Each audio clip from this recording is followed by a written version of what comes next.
আসসালামু আলাইকুম। আলহামদুলিল্লাহ, আশা করছি সবাই ভালো আছেন। অনেকদিন পর আরও একটি ভিডিও নিয়ে আপনাদের মাঝে চলে আসলাম।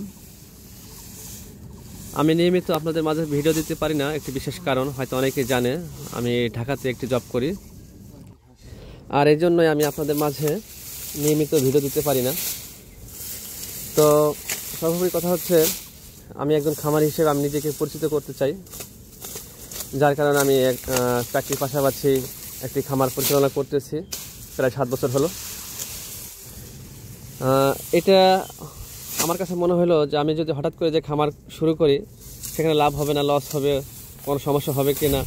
তো এরকম অনেক চিন্তা ভাবনা করেই হঠাৎ করে মনে হলো, তো বাড়ি যাওয়ার আগে অর্থাৎ খামার শুরু করার আগে আমি পাশাপাশি অল্প করে শুরু করি। তো যে চিন্তা ভাবনা সেইভাবেই কাজ করা, আমি সেইভাবেই কাজ করতেছিলাম। প্রায় 7 বছর আমার খামারের বয়স। আলহামদুলিল্লাহ, এখানে অনেক কিছু আমার শেখা হয়েছে, জানা হয়েছে, অভিজ্ঞতা হয়েছে।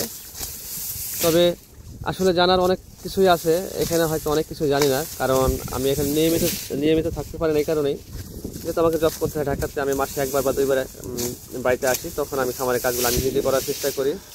কারণ এখানে অনেক পরিশ্রম। দেখেন, এখানে আমাদের গ্রামের বাড়ি ফরিদপুর, চারোদিকে এখন শুধু পাট আর পাট। এই সবুজ মাঠের মাঝখানে লাল ঘাসটা আমার চাষ করা হয়েছে, তো যেন একখণ্ড বাংলার পতাকার মতো লাগতেছিল। এই ঘাসটা চাষে আমার খুব আগ্রহ নিয়ে আমি চাষ শুরু করেছিলাম, সাভার থেকে নিয়ে আসছিলাম। প্রচুর ফলন হয় গাছটায়। এখানে গাছের পরিমাণটা কম হয়, কিন্তু পাতাটা প্রচুর হয় আলহামদুলিল্লাহ। তো যারাই খামার করতে চান, অপেক্ষা করা উচিত হবে না আমি মনে করি।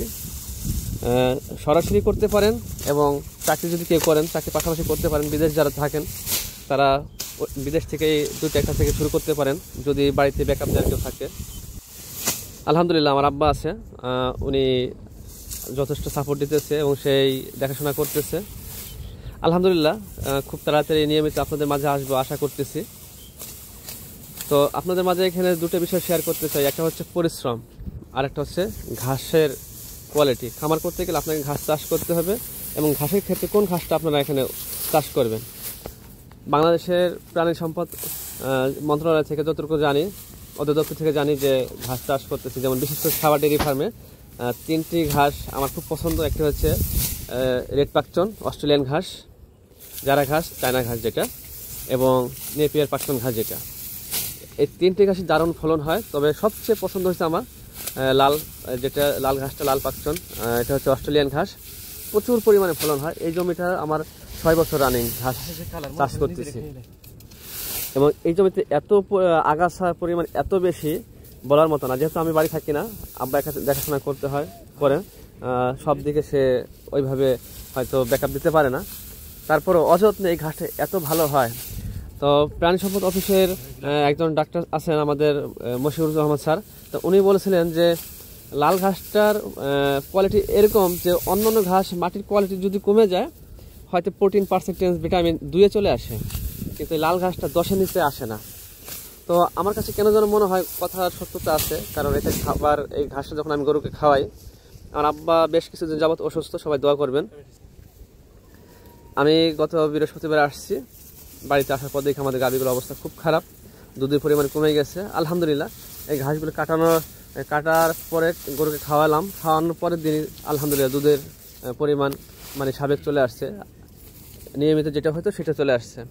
ঘাসটা প্রচুর পরিমাণে টেকসই, মাটিতে যে কোনো মাটিতে হয়, আমাদের এলাকায় এঁটেল মাটি, এবং এখন যেমন স্যাঁতস্যাঁতে পরিবেশ, তারপর আলহামদুলিল্লাহ এত ভালো ফলন হয়েছে সেটা বলার মতো না। যাই হোক, যারা খামার করতে চান, যদি সরাসরি করতে পারেন ট্রেনিং নিয়ে নেমে পড়েন, আর যদি যারা আমার মতো আছেন, চাকরি করেন অথবা বিদেশে আছেন, তারা অবশ্যই পাশাপাশি শুরু করতে পারেন।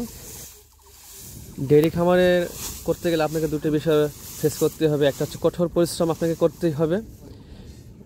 এখন প্রচণ্ড গরম, পুরো মাঠের মাঝখানে আমি একা ঘাস কাটতেছি, আর চারিদিকে পাট ক্ষেত, এখানে চলাফেরা করতে অনেক কষ্ট।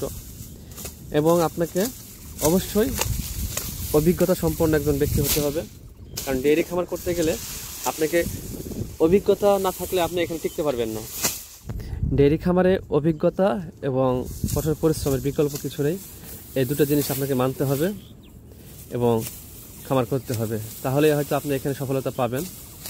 তা না হলে আপনাকে এখান থেকে সফলতা পাওয়া খুব কঠিন হয়ে যাবে আপনার জন্য।